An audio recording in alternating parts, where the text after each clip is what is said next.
perkenalkan nama saya Reina Salsabila Putri dari program studi Pendidikan Guru Sekolah Dasar kelas 4E STKIP PGRI Pacitan. Di sini saya ingin mempresentasikan hasil resum dari jurnal sebagai syarat untuk menempuh ujian akhir semester pada mata kuliah Bahasa Indonesia kelas tinggi yang diampu oleh Ibu Sofa Zuhrotul Humaira MPD.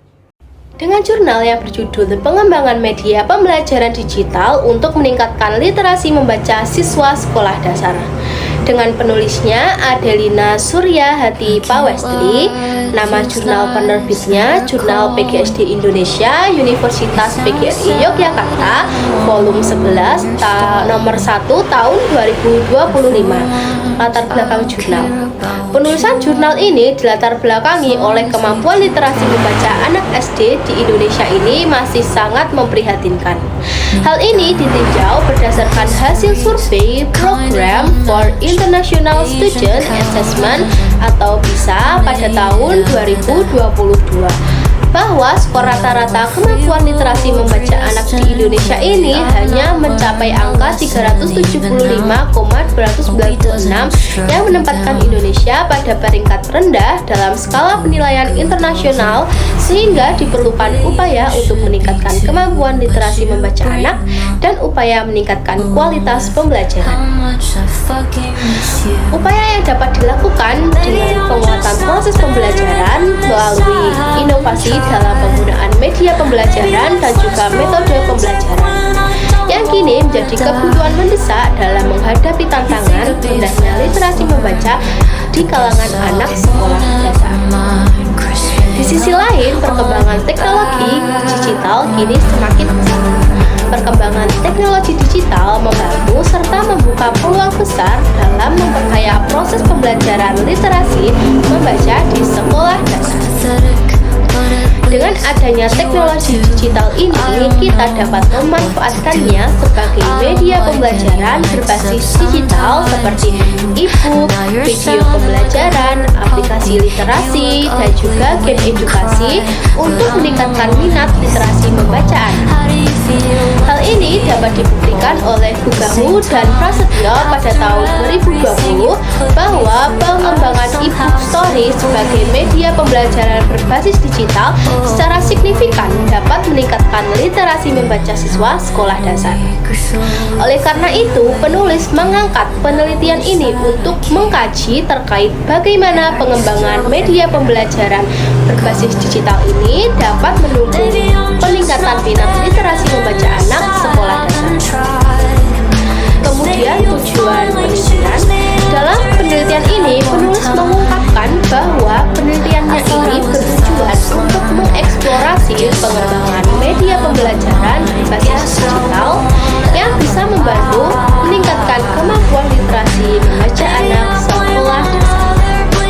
Selain itu, penelitian ini juga bertujuan untuk mengetahui dan mengidentifikasi jenis-jenis media digital yang efektif digunakan sebagai media pembelajaran serta manfaatnya dalam meningkatkan motivasi, meningkatkan keterlibatan aktif, dan meningkatkan pemahaman membaca anak. Kemudian, metodologi penelitian. Penelitian ini termasuk jenis penelitian kualitatif yang menggunakan pendekatan kualitatif dengan metode library research atau studi pustaka. Data-datanya diperoleh dari berbagai sumber seperti buku akademik, artikel jurnal, proceeding, dan laporan yang membahas literasi membaca serta membahas media pembelajaran berbasis digital. Data-data ini kemudian dikumpulkan melalui studi dokumentasi, kemudian dianalisis menggunakan teknik analisis isi atau konten analisis, serta interpretasi kualitatif. Untuk menjaga keaslian atau keabsahan data, penulis ini melakukan triangulasi sumber dan validasi silang terhadap berbagai sumber data yang digunakan. Kemudian hasil penelitian. Berikut ini beberapa temuan penting dalam penelitian ini. Yang pertama, media pembelajaran berbasis digital mampu meningkatkan minat dan motivasi membaca anak karena proses pembelajarannya menjadi lebih interaktif dan menarik. Yang kedua, e-book interaktif dapat membantu anak memahami isi bacaan melalui kolaborasi antara teks, gambar, suara, dan juga kuis. Yang ketiga, aplikasi literasi berbasis ponsel memudahkan anak untuk mengakses bacaan kapan saja sehingga kekerapan atau frekuensi membaca itu semakin meningkat. Yang keempat, game edukasi membuat kegiatan membaca terasa lebih menyenangkan sehingga siswa lebih aktif dalam belajar. Yang kelima, kompetensi guru dalam merancang media pembelajaran berbasis digital sangat menentukan keberhasilan pembelajaran literasi membaca. Yang keenam, penggunaan media pembelajaran berbasis digital juga membantu untuk mengembangkan kemampuan berpikir kritis, kreativitas, keaktifan, serta kerjasama antara anak dalam proses pembelajaran.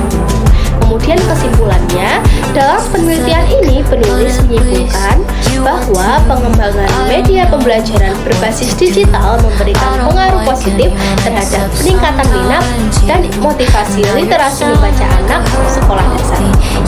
Media pembelajaran berbasis digital yang dibuat secara interaktif dan sesuai dengan prinsip pembelajaran mampu meningkatkan motivasi, pemahaman, serta keterlibatan aktif anak dalam literasi membaca.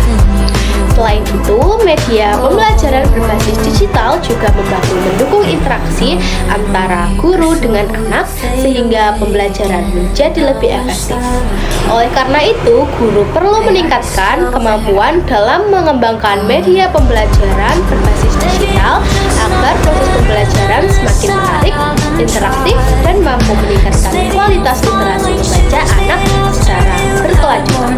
Kemudian ada kekurangan dan kelebihan penelitian atau jurnal menurut saya pribadi. Yang pertama, kekurangannya antara lain yaitu yang pertama, dalam penelitian ini penulis itu hanya menggunakan studi pustaka atau library research sehingga belum teruji secara langsung efektivitas media pembelajaran berbasis digital di sekolah.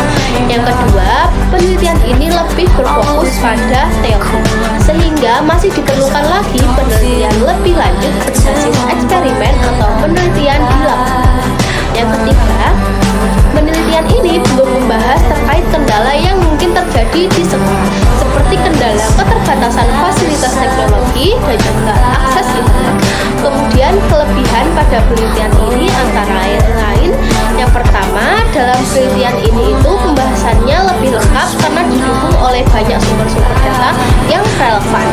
Yang kedua, penelitian ini menggunakan teori-teori pendidikan yang mendukung hasil penelitiannya sehingga isi jurnal ini lebih kuat.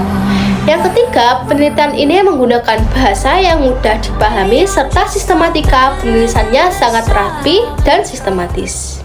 Baik, cukup presentasi dari saya.